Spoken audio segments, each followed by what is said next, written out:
जय हिंद प्यारे साथियों, वंदे मातरम। आप सभी का एक बार पुनः स्वागत है हम सभी के परिवार एसएल स्टडी में। साथियों, आज का हमारा टॉपिक है हिंदी पेडागोजी के भाषा के चारों कौशल, यानी बोलना, सुनना, पढ़ना, लिखना आदि का आज हम इस टॉपिक के माध्यम से मूल्यांकन के बारे में हम पढ़ेंगे। चलिए शुरू करते हैं। शुरू करने देखते हैं। आज जो हमारा पहला टॉपिक है वह है पढ़ने के कौशल का विकास करना, यानी रीडिंग इंग्लिश। चलिए, इसके उद्देश्य की अगर हम बात करें, यानी इस पढ़ने के कौशल का उद्देश्य क्या है, तो इसका उद्देश्य प्यारे साथियों बच्चों में समझने की क्षमता और शब्दावली में वृद्धि करना। जो पढ़ने के कौशल यानी रीडिंग स्किल का जो मुख्य लक्ष्य होता है, जो मेन टारगेट होता है, वह बच्चों में समझने की क्षमता का विकास करना और उनमें जो शब्दावली से संबंधित जो समस्या है उसको खत्म करना और उनमें वृद्धि करना। ठीक है, इसका अगर महत्व की बात करें तो पढ़ना क्या है? पढ़ना भाषा के ज्ञान को विस्तार देने का एक महत्वपूर्ण साधन है। यानी पढ़ना क्या है? किसी भी भाषा, जैसे हम कोई भाषा सीखते हैं तो भाषा सीखते हैं तो उसके लिए पढ़ना आवश्यक है। जब हम पढ़ना सीख जाते हैं तो अपने आप हमारे भाषा का विकास होता है। तो पढ़ना भाषा के ज्ञान को विस्तार देने का एक महत्वपूर्ण साधन है। ठीक है, इसके माध्यम से विद्यार्थी नए शब्द और व्याकरणिक संरचनाएं सीखता है। किसके माध्यम से? पढ़ने की सहायता से। जो एक छात्र होता है वह भाषा में अच्छी पकड़ बना सकता है और भाषा के जो व्याकरणिक संरचनाएं हैं, जैसे संज्ञा, सर्वनाम, क्रिया, विशेषण, वर्ब, एडवर्ब, ये सारी जो व्याकरणिक क्रियाएं जो भाषा को और अधिक साफ बनाती हैं और अधिक मजबूत बनाती हैं, भाषा में अच्छी पकड़ बनवाती हैं, ये किसके माध्यम से सफल होंगी? वह पढ़ने के कौशल के माध्यम से सफल होंगी। यानी जब हम अच्छे से पढ़ना सीख जाएंगे तो हम भाषा में भी अच्छी पकड़ बना सकते हैं। ठीक है, आई होप कि आपको ये जो रीडिंग इसके लिए समझ में आई होगी। चलिए आगे बढ़ते हैं। ठीक है, अगर हम इसके पेडागोजी की बात करें तो बच्चों में विभिन्न प्रकार के पाठ्य सामग्री पढ़ने के लिए देना। जैसे बच्चों को, चूंकि भाषा के कौशल का हमें पढ़ने के कौशल का विकास करना है, तो उसके लिए हमें क्या करना पड़ेगा? बच्चों को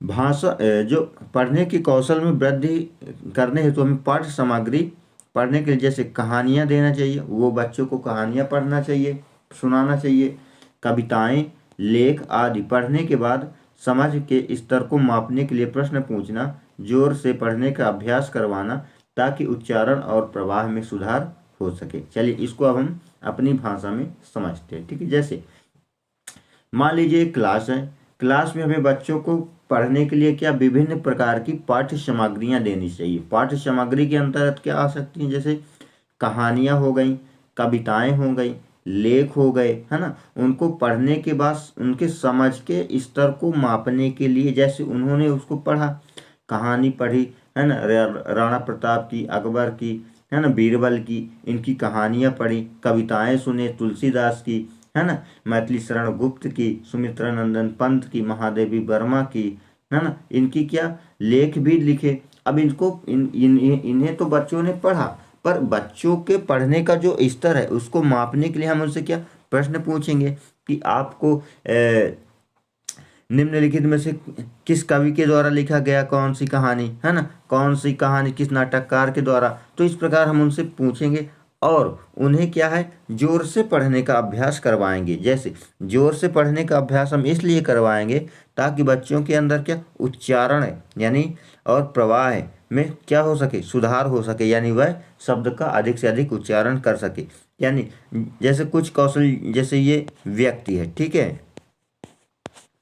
अब ये व्यक्ति है, अब छोटा बच्चा है तो इसको तो नहीं पढ़ पाएगा, परेशान हो जाएगा, है ना, इसको समझ में नहीं आए। हम लोग हैं, इसको बोल व्यक्ति, है ना, व्यक्ति जो है, अब इसको बालक नहीं, बालक क्या पढ़ेगा, व्याकति, है ना, वो नहीं पढ़ पाएगा। इसलिए उसको क्या जोर से पढ़वाना, सस्वर वाचन करवाना चाहिए। इससे क्या होगा, बालक जो है तो तो जोर से जब पढ़ेगा तो उसके बोलने में पढ़ने में क्या एक प्रवाह बनेगी और वह जल्दी से शब्द को पढ़ सकता है ना। जैसे हम पढ़ेंगे, पढ़ना भाषा के ज्ञान को विस्तार देने का एक महत्वपूर्ण साधन है, इसके माध्यम से विद्यार्थी नए शब्द और व्याकरणिक संरचनाएं।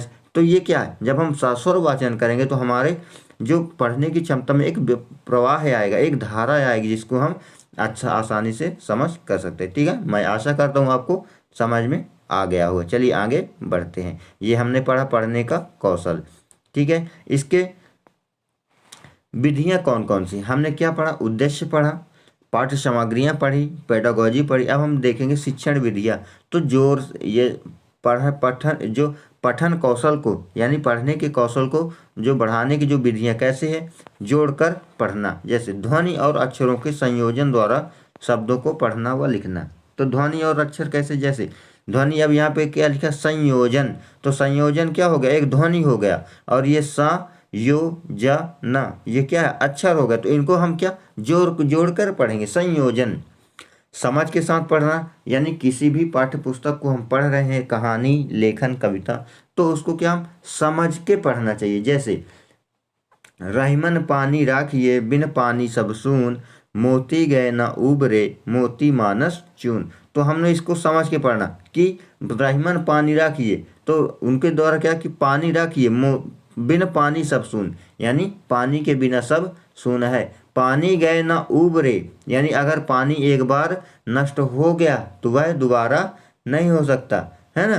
पानी गए ना उबरे, मोती मानस चून, चाहे हम कितने भी मोती डाल दे। तो इस प्रकार जो है तो हमें समझ के साथ पढ़ना चाहिए। स्वतंत्र पाठन, स्वतंत्र पाठन का मतलब होता है बच्चों के अंदर साइलेंट रीडिंग, उसको जो है तो एकदम शुद्ध दिमाग से पढ़ना चाहिए, है ना। छात्रों को कुछ समय के लिए स्वतः पढ़ने का अवसर देना चाहिए। यानी जब एक छात्र के मान लीजिए आप शिक्षक हैं, तो आप बच्चों को स्वतंत्र पढ़ने के लिए उन्हें छोड़ दें, उन पे कोई दबाव नहीं रहना चाहिए कि यहाँ आपको पढ़ना पड़ेगा, वो स्वतंत्र पढ़े। ठीक है, सस्वर पाठन, सस्वर पाठन यानी बच्चों को जोर से पढ़वाना चाहिए ताकि उनका उच्चारण अभ्यास क्या हो सके, सुधार हो सके और उनके पढ़ने की कौशल बढ़ सके। ठीक है, चलिए आगे देखते हैं। अब हम लेखन कौशल, हमने पठन कौशल देख लिया यानी रीडिंग स्किल। अब हम पढ़ेंगे राइटिंग स्किल। ठीक है, इसके उद्देश्य की अगर बात करें तो बच्चों को अपने विचारों को लिखित रूप में स्पष्ट और प्रभावी ढंग से व्यक्त करने की क्षमता को विकसित करना। यानी इसके द्वारा, लेखन कौशल के द्वारा बच्चे क्या है, अपने विचारों को, अपनी भावनाओं को, अपनी तर्क को किस रूप में, लिखित रूप में और स्पष्ट और प्रभावी ढंग से व्यक्त करने की क्षमता का विकास करना। ठीक है, इसके महत्व की बात करें तो लिखना भाषा के गहरे ज्ञान और संरचना को समझने के लिए आवश्यक है। क्या, लेखन। लेखन क्या है, भाषा के गहरे ज्ञान, यानी भाषा का ज्ञान कितना गहरा है। जैसे समुद्र अथाह है, उसी तरह भाषा का भी ज्ञान अथाह है। भाषा की संरचना को समझने के लिए क्या आवश्यक है, लेखन कौशल। प्रश्न में पूछ लेगा कि भाषा के गहरे ज्ञान और संरचना को समझने के लिए निम्नलिखित में से कौन सा कारक आवश्यक है, तो वह क्या है, लेखन, है ना। इससे विद्यार्थी अपनी सोच को शब्दों में व्यक्त कर पाता है। जैसे हमारे अंदर सोच है, हमने यह सोचा कि चलो आज बाजार जाया जाए। अब हम क्या है, गूंगा है कोई व्यक्ति, मान लीजिए XYZ गूंगा है, तो अब वह अपनी भावना को किस प्रकार व्यक्त करेगा, लेखन के कौशल से। यानी वह एक कागज पेन में लिख देगा कि चलो आज बाजार चलते हैं। क्योंकि बेचारा गूंगा है तो वह अपनी भावनाओं को लिखित रूप से व्यक्त कर सकता है। ठीक है, चलिए इसके पेडागोजी की बात करें तो बच्चों में लेख, निबंध, पत्र लेखन जैसी रचनात्मक गतिविधियां करवाना। तो बच्चों में लेखन कौशल के विकास के लिए क्या करवाना, लेख लिखवाना, निबंध लिखवाना, पत्र लेखन जैसी क्रियाएं करवाना, रचनात्मक गतिविधियां करवाना, जिससे उनके किसमें, लेखन कौशल में सुधार हो सके। व्याकरण और सही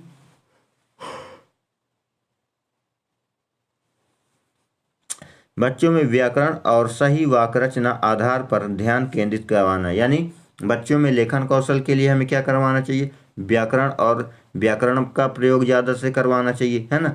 व्याकरण में क्या है, जैसे वर्ण हो गया, वर्ण के बाद शब्द हो गए, शब्द के बाद वाक्य हो गए। तो इस प्रकार जो है तो उनको क्रमानुसार रचना करवाना चाहिए। संवाद लेखन, कहानी लेखन और वर्णात्मक लेखन जैसी गतिविधियां भी करवानी चाहिए, यानी बच्चों को हमें संवाद भी करवाना चाहिए, है ना, लेखन, है ना, कहानी भी लिखवाना चाहिए। आज आप कौवे और पानी के बारे में लिखो। जो कौवा था वो उसे प्यास लगी थी, उसने एक घड़े में पानी देखा, है ना, घड़ी में पानी चूंकि बहुत गहरा था वह नहीं पी सकता था। उसने दिमाग में सोचा क्यों ना इसमें पत्थर डाला जाए। जब वह पत्थर डाला तो पानी क्या ऊपर आ गया। तो इस प्रकार उनको क्या है, कहानी लेखन भी करवाना चाहिए। ठीक है, चलिए आगे बढ़ते हैं। इसके अगर बात करें विधियां की, शिक्षण विधियां की, तो इसके लिए हमें क्या क्या करवाना चाहिए, अच्छा लेखन करवाना चाहिए, यानी लेटर राइटिंग। बच्चों को अधिक से अधिक लेटर राइटिंग यानी अक्षर का लेखन करवाना चाहिए, जिससे उनकी लेखन कौशल सुधार हो सके, है ना। सही ढंग से लिखने का अभ्यास करवाना चाहिए।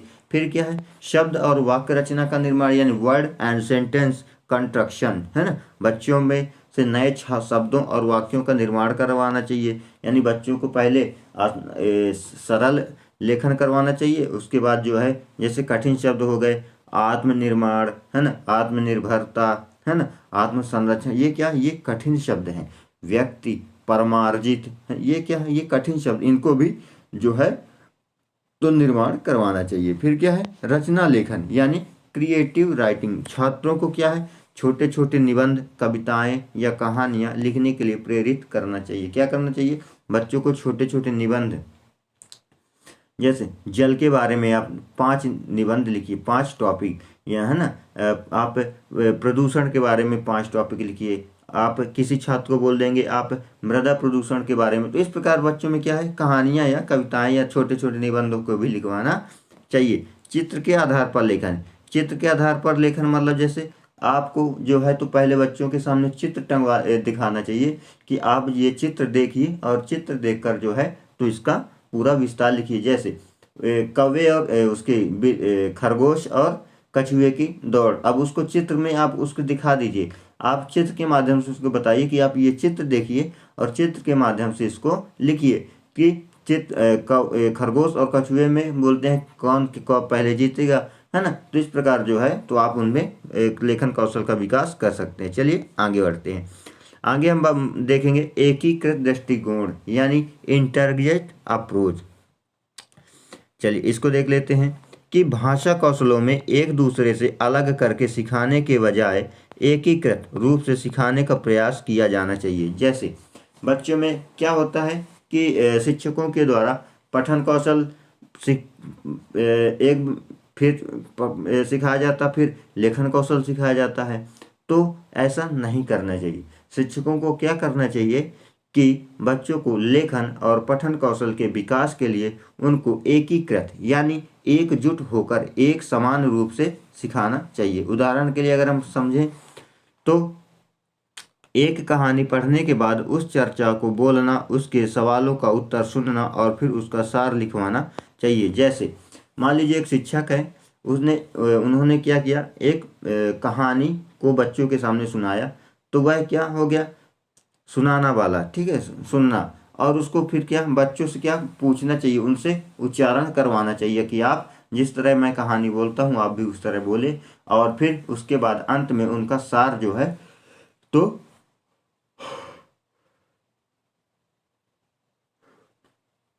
लिखवाने का प्रयास करवाना चाहिए। ठीक है, यह क्या हो गया, एकीकृत रूप से। शिक्षण में चारों कौशलों का विकास एक दूसरे से जुड़ा होता है। तो ये तो बात सही है कि शिक्षण में क्या होता है, चारों कौशल यानी बोलना, पढ़ना, लिखना और सुनना, ये चारों आपस में जुड़े होते हैं। ठीक है, उदाहरण के लिए बात करें कि कोई विद्यार्थी क्या सुनता है, फिर क्या बोलता है, फिर पढ़ता है और अंत में लिखता है। तो अतः समग्र दृष्टिकोण में इन चारों को एक साथ विकसित करने पर जोर दिया जाना चाहिए। क्योंकि जो एक बालक होता है वह पहले क्या सुनेगा, फिर क्या करेगा, बोलेगा, फिर क्या करेगा, वह पढ़ेगा और उसके बाद में लिखेगा, यानी LRS लिसनिंग, LRSW, है ना। इस प्रकार जो है तो ये चारों दृष्टिकोण को एक साथ ही विकसित किया जाना चाहिए। ठीक है, चलिए आगे देखते हैं। गतिविधि आधारित शिक्षण यानी एक्टिविटी बेस्ड लर्निंग, जिसमें चारों कौशल एक साथ शामिल किए जा सकते हैं, ऐसा प्रयास करना चाहिए। खेल, कहानी सुनाना और संवाद अभ्यास जैसी गतिविधियों जो सुनने, बोलने, पढ़ने और लिखने में मदद करनी चाहिए। यानी हमें ऐसी गतिविधियां सम्मिलित करना चाहिए जिसमें खेल, कहानी सुनाना चाहिए, है ना, संवाद, अभ्यास जैसी जो गतिविधियां हैं सुनने, बोलने, पढ़ने और लिखने में मदद करती हैं, ऐसी गतिविधियों का भी संचालन करना चाहिए। ठीक है, चलिए। ऑडियो वीडियो संसाधनों का उपयोग ताकि बच्चों में चारों कौशलों का विकास हो सके। ठीक है, यानी बच्चों में क्या हमें ऑडियो वीडियो संसाधनों का उपयोग करना चाहिए ताकि बच्चों में क्या चारों कौशलों का समान विकास हो सके। क्योंकि देखिए ऑडियो में क्या होता है, ऑडियो में सुनने की क्षमता होती है, वीडियो में देखने की या संसाधनों, यानी ऑडियो वीडियो जैसे जैसे टेलीविजन में क्या है, ऑडियो भी आती है और वीडियो भी आती है। तो इससे क्या होता है, बच्चों में पढ़ने, सुनने और बोलने की क्षमता का विकास होता है। ठीक है, आगे बढ़ते हैं, चलिए देखते हैं आगे क्या है। अंकन और मूल्यांकन यानी असेसमेंट एंड एवेल्युएशन। सभी चारों कौशलों के विकास का मूल्यांकन छात्रों की प्रगति को देखकर किया जाता है। ठीक है, जैसे इसको छोटा कर लेते हैं, ये ज़्यादा बड़ा हो गया। चलिए, सभी चारों कौशलों का विकास का मूल्यांकन छात्रों की प्रगति को देखकर किया जाता है। यानी छात्र किस प्रकार प्रगति कर रहा है, छात्र की चारों कौशलों में कितनी पकड़ है, इसको जो है तो हम छात्रों के उनकी प्रगति को देखकर मूल्यांकन कर सकते हैं। ठीक है, मूल्यांकन के लिए विभिन्न गतिविधियों जैसे कि श्रवण यानी सुनना परीक्षण, बोलने की गतिविधियां, पढ़ने के कौशल, आकलन और लिखित कार्यों का विश्लेषण किया जाता है। मूल्यांकन के अंतर्गत हम कौन कौन सी गतिविधियां करते हैं, जैसे बालक की श्रवण क्षमता कितनी है, बोलने की उसकी गतिविधियां कितनी है, पढ़ने का कौशल कितना है, आकलन, लिखित कार्यों का विश्लेषण हम किसके माध्यम से कर सकते हैं, मूल्यांकन के माध्यम से हम कर सकते हैं। ठीक है, महत्वपूर्ण बिंदु हम देखते हैं कुछ, जैसे पहला है भाषा कौशल के 4 प्रमुख घटक, यानी सुनना लिसनिंग, बोलना स्पीकिंग, रीडिंग एंड राइटिंग। ये 4 कौशल ये भाषा के शिक्षण और अध्ययन में सबसे महत्वपूर्ण माने जाते हैं। इन चारों पर आधारित प्रश्न अक्सर परीक्षा में आते हैं।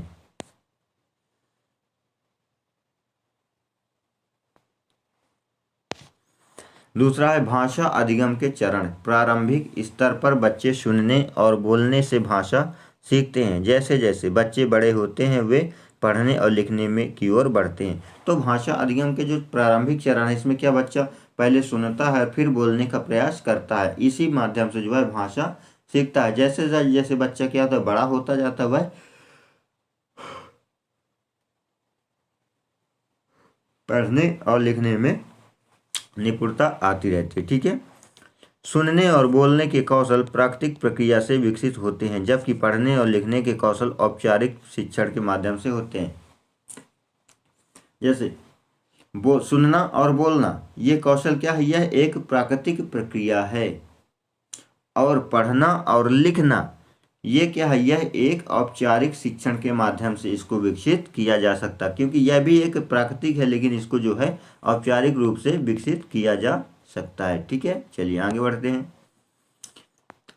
सुनने के कौशल, हमने क्या लिखा, पढ़ना कौशल और लिखना कौशल। अब हम पढ़ेंगे सुनने का कौशल। तो सुनना भाषा सीखने की पहली प्रक्रिया है। यह कौन सी प्रक्रिया है, पहली प्रक्रिया। प्रश्न में पूछ लेगा कि निम्नलिखित में से भाषा के विकास की सबसे पहली प्रक्रिया कौन सी है, तो वह सुनना प्रक्रिया है। ठीक है, सुनने की क्षमता बढ़ाने के लिए कक्षा में कहानी सुनाना चाहिए, ऑडियो क्लिप्स दिखानी चाहिए और ध्वनि आधारित खेल शामिल किए जाने चाहिए, है ना। परीक्षा में सुनने से संबंधित प्रश्नों में आमतौर पर ध्वन्यात्मक जागरूकता और सुनने के कौशल का विकास करना चाहिए। यानी बच्चों में जो है तो सुनने के कौशल विकास करने के लिए उनमें हमें ऑडियो सुनाना चाहिए, क्लिप्स, ध्वनि आधारित, है ना, खेल सामग्रियां भी शामिल करनी चाहिए। ठीक है, चलिए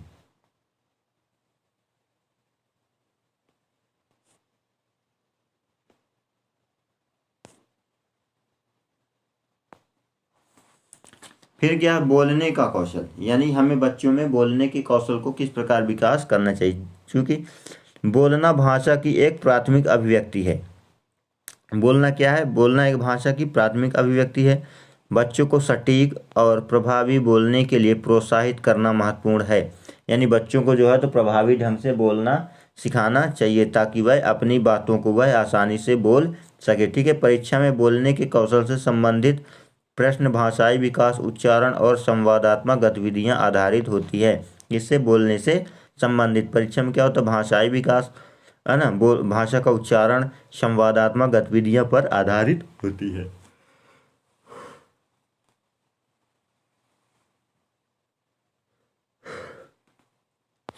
पांचवा है पढ़ने का कौशल, है ना। पढ़ना भाषा का साक्षरता कौशल है जो भाषा की समझ बढ़ाता है। अक्षर, ध्वनि, संबंध पढ़ने के लिए आवश्यक है।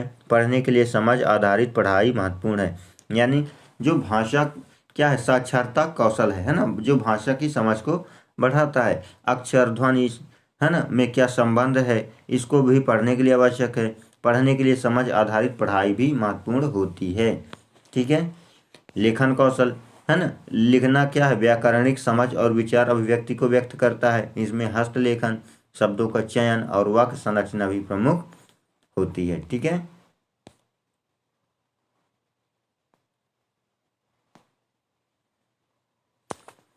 भाषा कौशल का एकीकृत विकास, वही है भाषा कौशल का एकीकृत विकास क्या है, इसमें जो है तो बोलना, लिखना, पढ़ना, सुनना, इन सबको क्या अलग अलग ना करके बल्कि इन भाषा के कौशलों का एक साथ एक समान और सही ढंग से कि क्या करना, विकास करना। इसमें यही है कि चारों कौशल आपस में जुड़े होने चाहिए। उदाहरण के लिए सुनने के बाद हम बेहतर बोल सकते हैं, पढ़ने के बाद हम बेहतर लिख सकते हैं। समग्र भाषा विकास के लिए इन कौशलों को एकीकृत रूप से सिखाना। एकीकृत का मतलब होता है एक समान रूप से।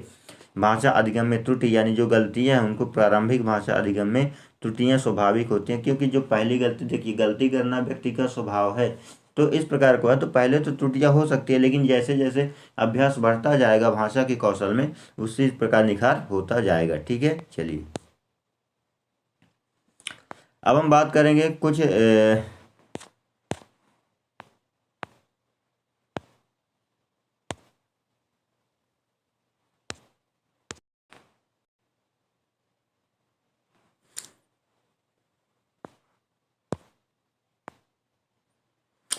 इसके बाद है प्रथम भाषा और द्वितीय भाषा अधिगम। यानी प्रथम भाषा यानी L1 और द्वितीय भाषा L2। L1 में क्या होता है, अधिगम स्वाभाविक और सहज होता है। जो प्रथम भाषा यानी L1 है, यह क्या होता है, सहज होता है, स्वाभाविक यानी सुनना और बोलना। यह क्या है, सहज एवं स्वाभाविक। यानी हम किसी भाषा को सुनते हैं और उसी भाषा को उसी रूप में बोलते हैं। जैसे हमने सुना